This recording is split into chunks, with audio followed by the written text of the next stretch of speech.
In this episode, I'm going to show you how to service your car for under $100. No, not this one. This one.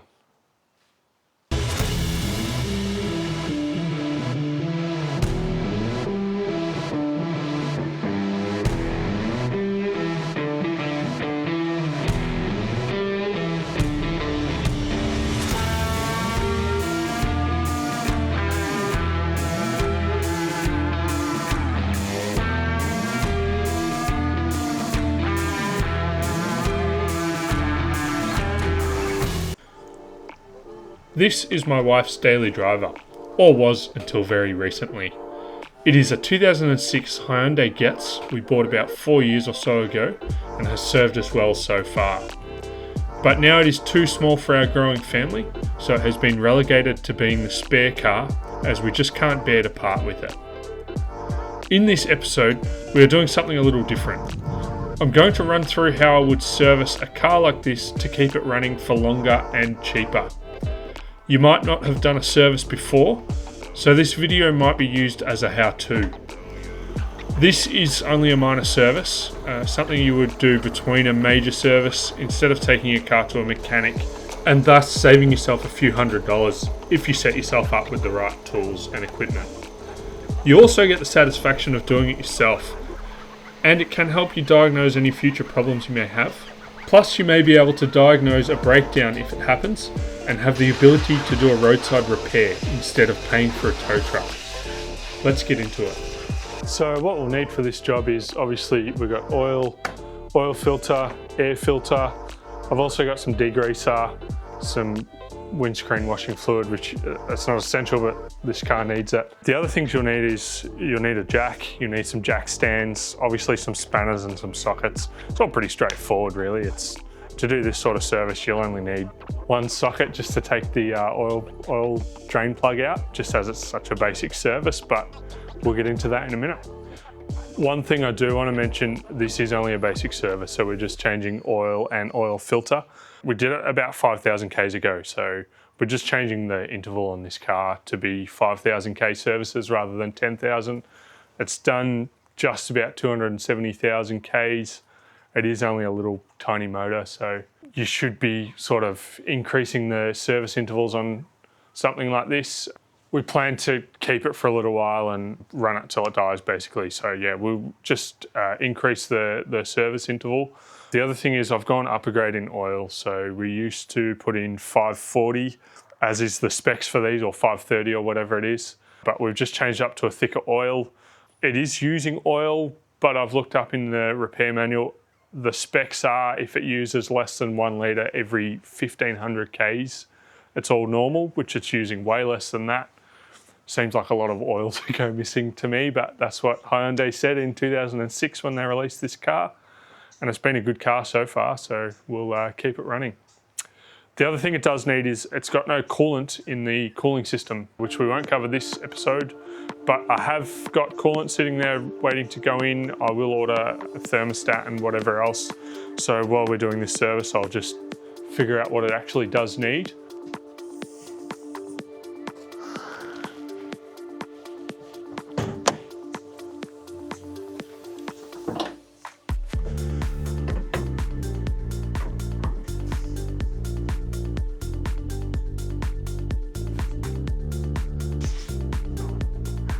Safety Jesus all terrains.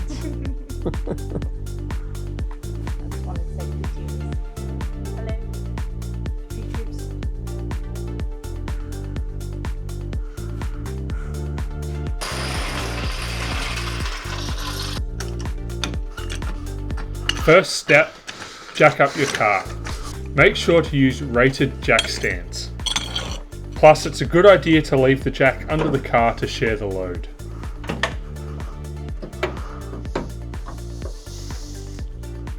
We'll be using a bucket and a ratchet with a socket to remove the drain bung. While we're waiting for that oil to drain, I'll just talk about these little washers on the oil drain plug. So I would normally replace this every single service. This service, I actually forgot to buy one. I actually probably should pull it out and measure it. Just have a look at it while you're doing it. If it looks okay, bring it up close. It looks to me like it's okay, like it's not damaged or anything, so it'll go back in for this service. Now is probably a good time to measure it up, write it down in your notes and order some for next time. Probably can't hurt to order 10 of them if you're going to do your own servicing. But yeah, this will be a cause of leakage if you don't replace it. So I've done this a few times, so I know it's not going to leak. Just for next time, order yourself a new washer because that is important. Anyway, to help it drain, we're also going to just take the oil cap off, let some air through. The other thing to note is I have already run some engine oil flush through it. I've been doing that with this car every service just because it's so old relative to the size of the engine. So every service I just run a bit of engine oil flush, let it run for 15 minutes and then let it cool down, which is what I've done off camera. So that should be all good. I'm going to put our cleaned oil drain bung here so we don't lose it. I'll just let the engine do its thing, let it drain out. And now's a good time to do a bit of cleaning and inspecting. You know, are these seals still good? Is your valve cover leaking? This one isn't. Clean where the oil goes in so you don't have a huge mess next time round, and you know what's leaking if it is going to leak. And if you're doing like I'm doing with this car, if you're doing this every 5,000 Ks, you're going to pick up on leaks pretty much straight away. You know, I know my engine's clean now, so if this starts leaking, if I find a puddle out on the street, because it's clean, I'm going to be able to find where the leak's coming from. If you don't wipe all the gunk off here, it's going to be like Mori's car where you don't know where the leak's coming from until you start cleaning. We're just lucky we found that leak.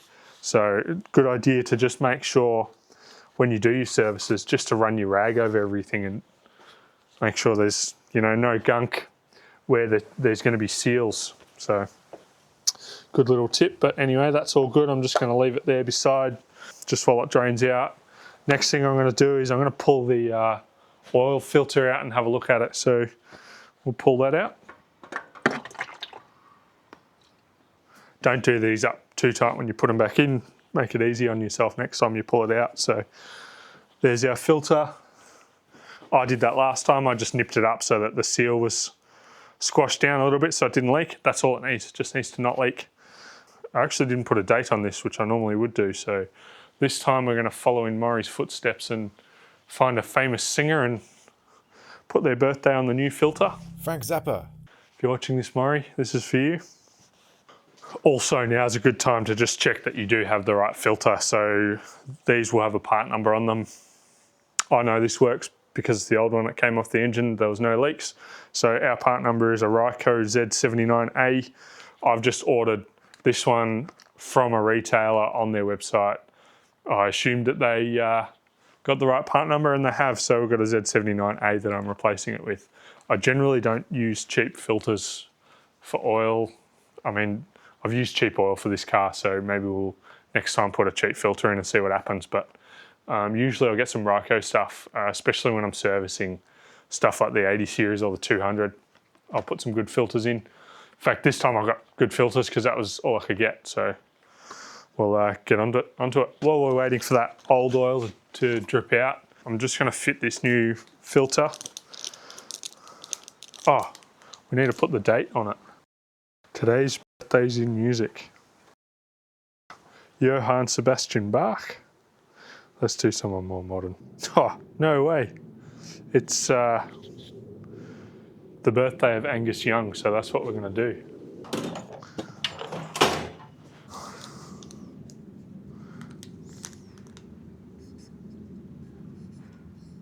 The other thing I might do is I'll just put the Ks on here. So I'll just figure out what the car's at. So we're at 266,000. So I'm just going to put 266K and we'll know when it was changed now. Oh, well, I'll be the only one servicing this, so it doesn't really matter. But if you take your car to a couple of different mechanics or you're trying this out for the first time, this definitely helps your next mechanic. So get rid of that. The other thing is, because this seal's dry, it helps to put some oil on there. I've covered this in the last couple of videos ago. So we're just going to open up our new bottle of oil, dip our finger in. Clean hands, by the way. You don't want to get gritty stuff in there. So that's it. That's going to stop the seal from getting caught and breaking. Just going to climb under and fit it.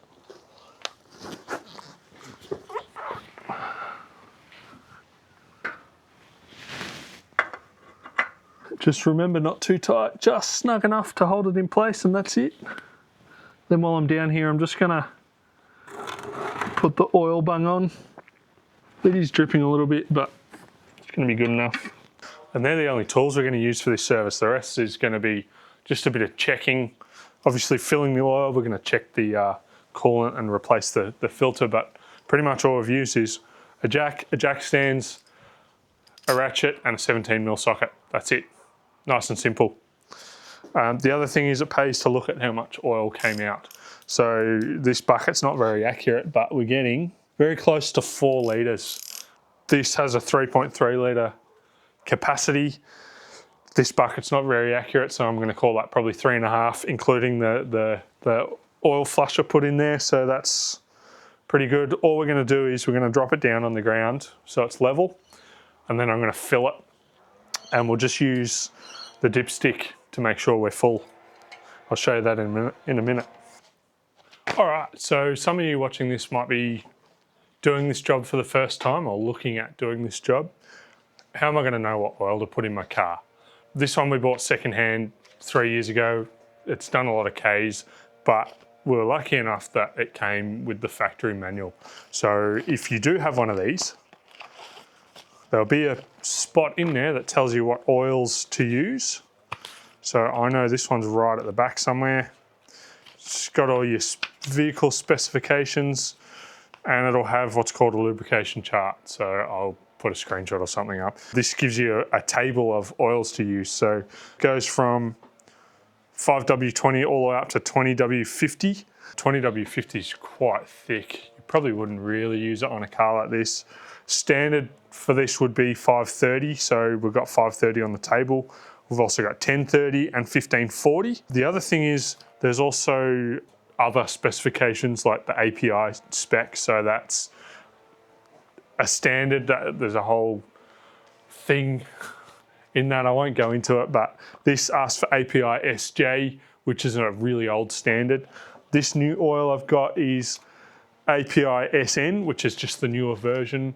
The internet says this doesn't work, but because it meets the API SN, it's going to work. The other thing is we've got 1040, which is well within what we've got there. So if you don't have one of these, you can go on oil manufacturers' websites. So Penrite, Castrol, they all have rego to oil sort of things. So you can put in your registration number and it'll tell you what oil to use. Usually they will come up with, so for this car, I'm pretty sure it's 530 is the main one it comes up with, but that's for a car that's done not very many Ks and is in pretty good nick. I would say this is in good nick apart from some of the panels. The oil usage is within spec, but it does use some oil, which I was a little bit concerned about.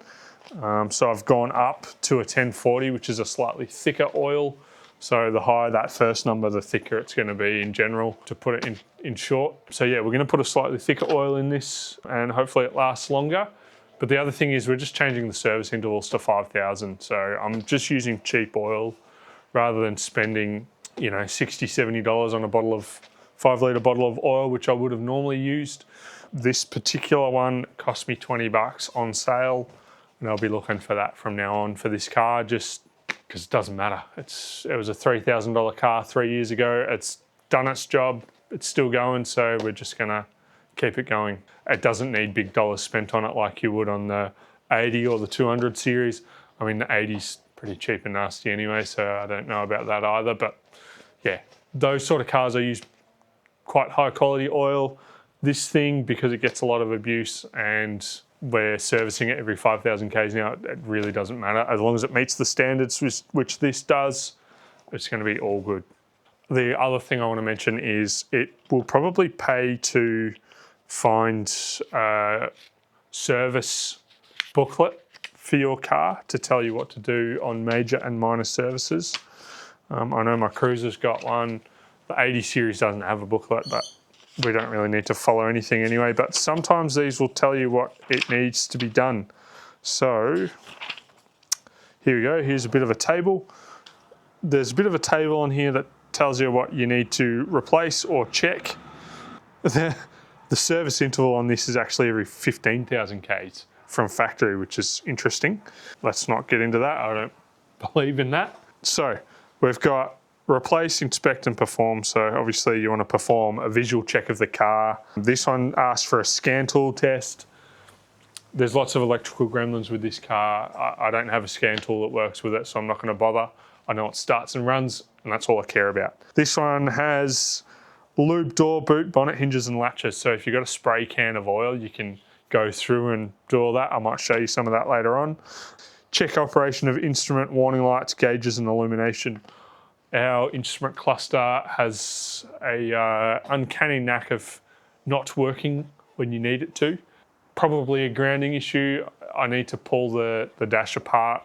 The dash does have a big crack in it, so I'm very scared to get into that, but that's one thing to look for. Obviously, seatbelt webbing and operation. Now, the seatbelts are probably something I would do every time I get in the car. You just check the seatbelts. It's a safety thing. If you get into a crash and your seatbelt has a tear in it, it's obviously not going to restrain you into the seat. So I wouldn't bother driving a car if it had a torn seatbelt. Operation of lights, wipers and accessories. Obviously, you're going to check those every time you use them. So I know the wipers are working. I know the headlights are working. You can see they're faded. The other thing is they're not really mounted to the body correctly. So this would not pass any sort of roadworthy. We bought it like this. So someone has passed it with loose headlights, which I don't agree with, but they haven't fallen out. So it's probably something on the list that we should replace. Obviously, battery terminals and condition. I've been through all the electrical stuff on this car. Everything is running as it should. Now, we've got engine oil and filter. This one, as I said before, replace every 15,000 Ks. If you like your car, do not do this. Do it every 10,000. Manual transaxle oil. This one just says inspect. A lot of cars nowadays will say that the oil that they put in their gearboxes will last the lifetime of the car. This is only the case if you do not drive the car. If you actually drive the car, the oil is going to degrade. This particular car, I've done the clutch in, and to do the clutch, I did the clutch probably 5,000 Ks ago. To do the clutch, you have to pull the gearbox out. To pull the gearbox out, you have to replace the oil. So this has fresh oil in it. I did it at 260,000 Ks. It probably had the original oil and original clutch in it. The oil looked fine to me, so make of that what you will, but I do recommend that at some point in the life of your car, you do replace the oil before it starts turning your gearbox to mush. Air cleaner element. This one says replace every 30,000. On a car like this, yeah, probably. On your Land Cruiser, do it every service. It's something that needs to be done. Timing belt needs to be replaced at 90,000. Now, I don't know when this timing belt was done, so that is going to be a future episode. This timing belt needs to be done, so does the 80. And I think Mori's car will need to be done as well, so we might do a bit of an episode on timing belts. Valve clearance shim adjustment. So this has got inspector every 90,000 Ks. I'm not going to bother. If the valves are out, it doesn't matter to me. A new motor for these is less than $1,000, so I'm not going to do that. If you like your car, yes, check the valve adjustments. Maybe I'll do something on the 80 series that needs to be done, so maybe we'll run through valve adjustment and checking at some point. Drive belts. This one says replace the drive belts every 120,000 Ks. Now, we did the aircon. I've actually replaced the belts in this thing twice. So we did it when we first bought it. We did belts, spark plugs, leads, and then ran it for 30,000 Ks, and then the aircon started playing up, so I replaced the belts and did a whole bunch of aircon stuff. So the belts have well and truly met that. Fuel lines and connections, inspect. Fuel vapor hoses and whatnot, inspect. Now, fuel filter, it says replace every 45,000 Ks. I don't remember the last time. Oh no, we did the fuel filter in this when we first bought it. We bought it at 230,000 Ks, so it's probably due at some point. So we'll do that next service. Crankcase vacuum and ventilation hoses, they're all good. Spark plugs, replace every 45,000 Ks. We just did the spark plugs in this. when I did the gearbox. So I actually washed the car, washed the engine bay, and got a whole bunch of water where it shouldn't, which is why in the episodes with Mori, I was very apprehensive about washing his engine bay. So last service, we replaced plugs, leads, and ignition coils, which it's not a painful job to do. It's quite easy, but it's something that can be very expensive. Luckily, this is a cheap car, so parts are cheap. On my old Volkswagen, I would have to replace them every 50 thou, and they were like $200 a piece on a 6-cylinder. Add that up in your heads, it's a lot of money. So this particular car, they were like, I think it cost me $150 for both coils. This uses 2 coils and some leads, whereas most modern cars will use an ignition coil per plug. Obviously, this is not making much power, so it doesn't really need it. Anyway, I won't go through the whole thing, but this one says to perform a fuel system treatment every 15,000 Ks, which we haven't done for a little while, but we used to do it every couple of months. Probably pays to buy a bottle of injector cleaner every 2 months and just run it through there with your fuel tank. We don't really have many fueling issues with this car. It's more electrical gremlins. But yeah, that's it. As I said, it pays to go through this service schedule just so you're not missing stuff. Saying that, let's get back into it. We'll fill up the engine with some fresh oil and we'll perform a check on a few things. We don't need to do a big service. This is a minor service for this car, so off we go. Corner of the room, watching as you talk. Outside point of view, coming from 8,000 kilometers away, like a swap with you. That's probably only about half. Usually these come with markings for how much oil you're putting in, but I didn't even check. So we're just going to use the dipstick to check. So first things first, you're going to pull it out and notice it's got old oil all over it. So we'll just clean that off. So we've got 2 divots in this dipstick, a full and a low mark. So making sure the car's on flat level ground. This isn't that level, but it's close enough. Just drop the dipstick in, pull it out, and you just want to see where the oil stops, which we're just below the low mark. So I'm just going to put some more oil in there, just probably another litre. Now we're sort of halfway, so I'm going to add a little bit more, and then we're going to run turn the car on, run the oil through. Some of that's going to get sucked into the oil filter, so we'll have to top it up again.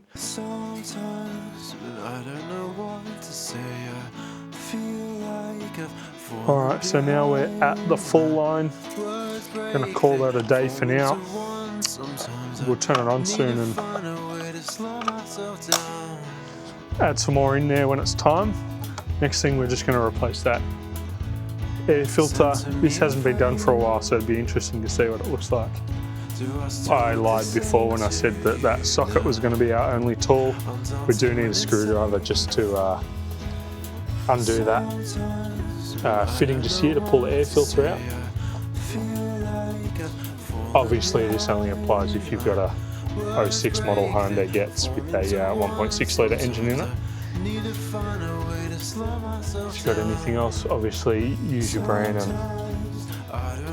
work out what tools you need yourself, but it's not hard work really. So we're just going to pull this cover off. That's it, that should just pop out. There's our old filter. And it's pretty dusty. I mean, it's not. Definitely seen worse than the Land Cruiser, but definitely time to be done. So out with the old and in with the new, as they would say. Thought maybe I might have written down when it was done, but so there's our new filter, nice fresh one. Pop it in there. Should run a little bit better. Probably not going to see much out of that, but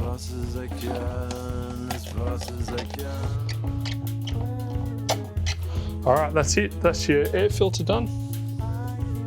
Now, while we're here, we're just going to check to make sure all our terminals are tight. I know these are because I've run my hand over them quite often. We're chasing all sorts of electrical little gremlins with this car, so that's all good.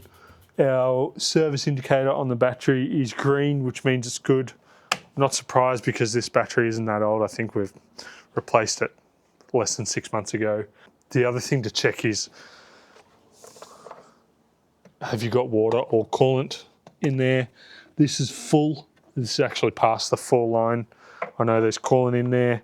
And we're just going to have a quick look around, see if there's anything out of the ordinary. How's our power steering fluid? That's full. I'm probably due to fill up the washer fluid, so we'll do that.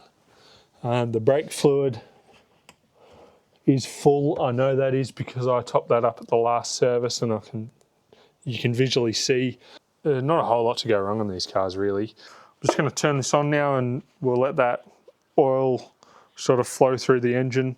Actually, one last check of the, yep, all good. We're at the full mark. So we'll just turn the car on. Make sure there's no leaks.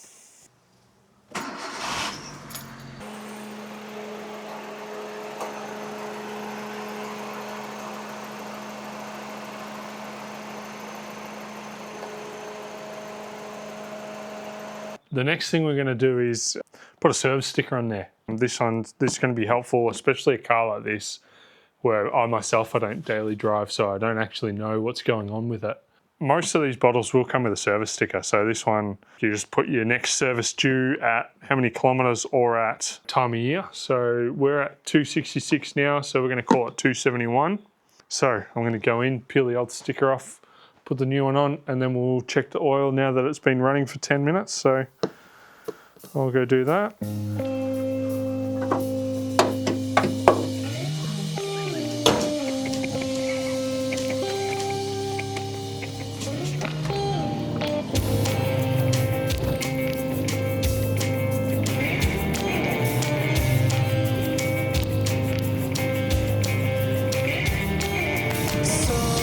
Drives like a little go-kart. It's so fun.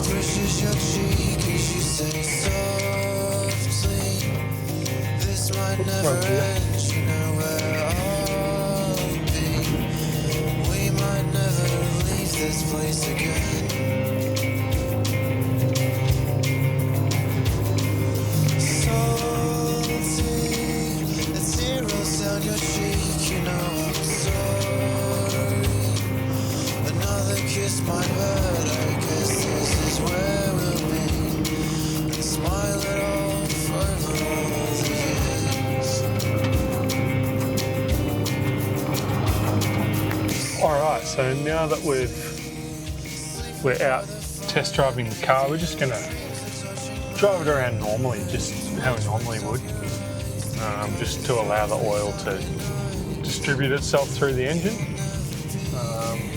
and then we'll stop somewhere, we'll go home or whatever, and just pull the dipstick out and check it again one more time, make sure it's at that full mark, top it up as needed. And yeah, that's it. That's how I would do a minor service on a little petrol car like this. Hope that was informative. So anyway, that's it for this episode. Thanks for watching.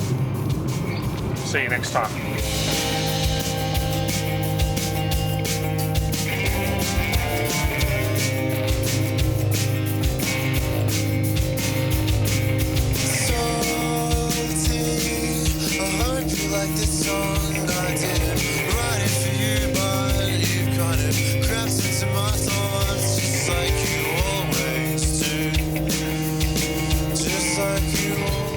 So I was talking to Mori and we were saying it might be a bit of fun to just have a bit of a battle between the two nuggets. So obviously Mori's got the Mazda, I've got this Hyundai. This is a newer car, it's got a bigger motor, it's probably not much heavier, so a bit of an unfair battle, but we're going to have a bit of fun with it. Maybe do a few track days and find somewhere to, test modifications. We might start somewhere with a baseline or whatever, do some 0 to 100s, go around some figure eights or whatever, which would be a bit of fun. But yeah, we haven't got a spot to do that yet. So if you know somewhere around Geelong that will allow us to legally and safely do some 0 to 100 to 0 runs and whatnot and battle a couple of little nuggets, let us know. Otherwise, we will find something ourselves and get it done. But yeah, this is we're going to use this as a little fun thing to battle the 2 nuggets. So stay tuned for that. That's going to be later in the year. It's not going to be now. Got a bit to go with the Mazda just to make it more reliable. This, I've got to change a couple of sensors on it. It doesn't idle very well.